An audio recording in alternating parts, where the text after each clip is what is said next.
చాలా బాధగా భానుప్రకాష్ ఉంది. గారు కాలర్ ఉన్నారండి, ఇరాక్ నుండి తిరుపతి పేరు. తిరుపతి గారు నమస్తే.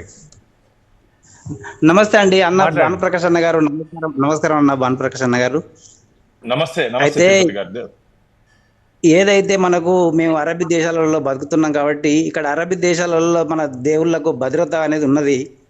కాకపోతే మన ఇండియాలో హిందుస్థాన్లో ఒక 150 కోట్ల జనాభాకు పైబడి ఉన్నాం కాబట్టి మన ఇండియా లోపల మనకు భద్రత, మన దేవుళ్ళకు భద్రత లేకుండా పోయింది కాబట్టి ఖచ్చితంగా ఎవరైతే ఇప్పుడు ఆ తిరుపతి దేవస్థానంలో ఇటువంటి అవినీతి జరిగిందో వారికి ఖచ్చితంగా మనం దోషులను పట్టుకొని దేశ బహిష్కరణ చేయాలని నా ఆలోచన అన్న.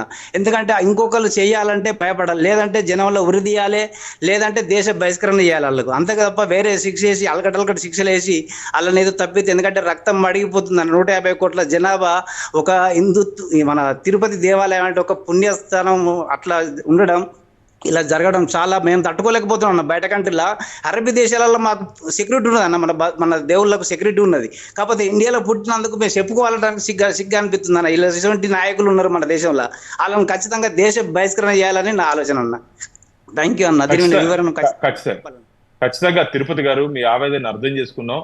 మీరు చెప్పినట్టు ఈ మధ్య అరబ్ దేశాల్లో మన స్వామినారాయణ టెంపుల్ ప్రారంభోత్సవం ఎంత పవిత్రంగా ఆ గంగా జలాలతో ఎంత పవిత్రంగా చేశారో, బయట దేశాల్లో మన ఉన్నటువంటి హిందూ సాంప్రదాయాలకి మన హిందూ విలువలు రోజు రోజుకి పెరిగిపోతుంటే ఇక్కడ ప్రపంచ ఆధ్యాత్మిక రాజధాని తిరుపతి ఆషామాషికి ప్రదేశం కాదు, ప్రపంచ ఆధ్యాత్మిక రాజధాని తిరుపతిలో చీమ చిట్టుకు మన ప్రపంచం మొత్తం కదిలిపోతుంది. అందుకనే తిరుపతి కొండ మీద ఈ సంఘటన జరిగిందంటే 150 కోట్ల మంది భారతీయులతో పాటు విదేశాల్లో ఉన్నటువంటి మన హిందూ బంధువులందరూ ఆందోళన ఆవేదన చెప్తున్నారు.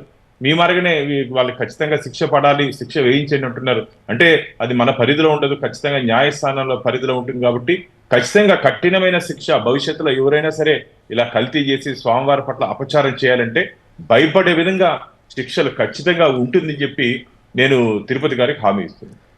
భానుప్రకాష్ గారు, జనరల్గా ఈ వారధి కార్యక్రమానికి ఎక్కువగా అమెరికా నుంచి కాల్స్ వస్తాయి, కానీ డిఫరెంట్ కంట్రీస్, ఇప్పుడు మనతో మాట్లాడడానికి పోలాండ్ నుండి సందీప్ కూడా ఉన్నారు. అంటే ప్రపంచవ్యాప్తంగా ఇది ఒక పెద్ద న్యూస్ అయింది అనేది మాత్రం మనకి చాలా క్లియర్గా కనిపిస్తుంది. ఒకసారి సందీప్తో మాట్లాడదాం. సందీప్ గారు నమస్తే. ఓం నమో వెంకటేశాయ. పెద్దలు భానుప్రకాష్ గారికి, అదేవిధంగా సుకుమార్ గారికి నమస్కారం అండి. సార్, ఇది చాలా బాధ అనిపించింది చూడంగానే ఈ న్యూస్. కాకపోతే ఒకటి సార్, రెండు విషయాలు. ఒకటి ప్రసాదము, ఇంకొకటి దర్శనం సార్. ప్రసాదం విషయంలో మనకి ఎక్కడైతే డైరీ నుంచి స్టార్ట్ అవుతుందో అక్కడ శాంపిల్స్ తీసుకొని అది తిరుపతికి వచ్చే లోపల, మన స్వామివారి దగ్గరికి వచ్చే లోపల వాటిని టెస్ట్ చేసి శాంపిల్స్ బాగుంటే తీసుకునే విధంగా అదొకటి. అదేవిధంగా దర్శనం కూడా సార్, వెబ్సైట్ లో దర్శనాలు అయిపోతున్నాయి, కానీ బయట దళాల ద్వారా దర్శన టికెట్లు మనకి అందుబాటులో వస్తున్నాయి. సో ఈ రెండు కూడా కొంచెం కట్టడిగా చేయాలి. కానీ ప్రసాదం విషయంలో మాత్రం తలుచుకుంటేనే చాలా బాధ అనిపించిందండి. అదేవిధంగా ఇది చాలా పవిత్రమైనటువంటి పుణ్యక్షేత్రం కాబట్టి దీనికి ఒక చరమగీతం పాటించాలి సార్. దీని ఒక ముగింపు చేయాలి.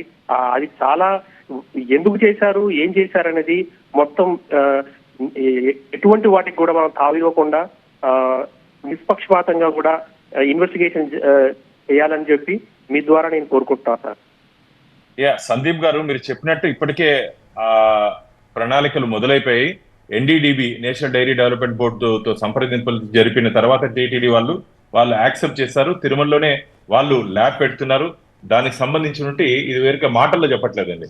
టీటీడీకి అఫీషియల్ గా ఎన్డీడీబీ ఎగ్జిక్యూటివ్ డైరెక్టర్ రాసినటువంటి కరస్పాండెన్స్ లెటర్ ఇది. వారు ఇక 12 వీక్స్ లో దాన్ని తిరుమల ఇన్స్టాల్ చేస్తున్నారు. ఇప్పుడు ఈ విషయం ఈ టెస్టింగ్ జరిగిన తర్వాత పూర్తి స్థాయిలో అక్కడ తిరుమలకి సప్లై చేస్తుంటే నెయ్యిలో పూర్తి స్థాయిలో మనము జాగ్రత్తలు తీసుకోవడం జరిగింది. ఎస్ వాల్యూస్ మీరు కానీ గమనించినట్టయితే ఇప్పుడు నందిని నుంచి నెయ్యి కొనుగోలు చేస్తున్నాం. మొత్తం 100% మ్యాచ్ అయింది. అది నాణ్యమైన నెయ్యి అని చెప్పి ఈరోజు టీటీడీ ఎగ్జిక్యూటివ్ ఆఫీసర్ శ్యామలరావు గారు కూడా చెప్పడం జరిగింది. భక్తులు ఎవరు ఆందోళన చెందాల్సిన అవసరం లేదు. స్వామివారికి మేము నైవేద్యం ఇప్పుడు మొత్తం నెయ్యి, స్వచ్ఛమైన నెయ్యితోనే లడ్డు తయారీ, మిగతా నైవేద్యాలన్నీ తయారవుతున్నాయి, ఎవరు ఆందోళన చెందాల్సిన అవసరం లేదని చెప్పారు.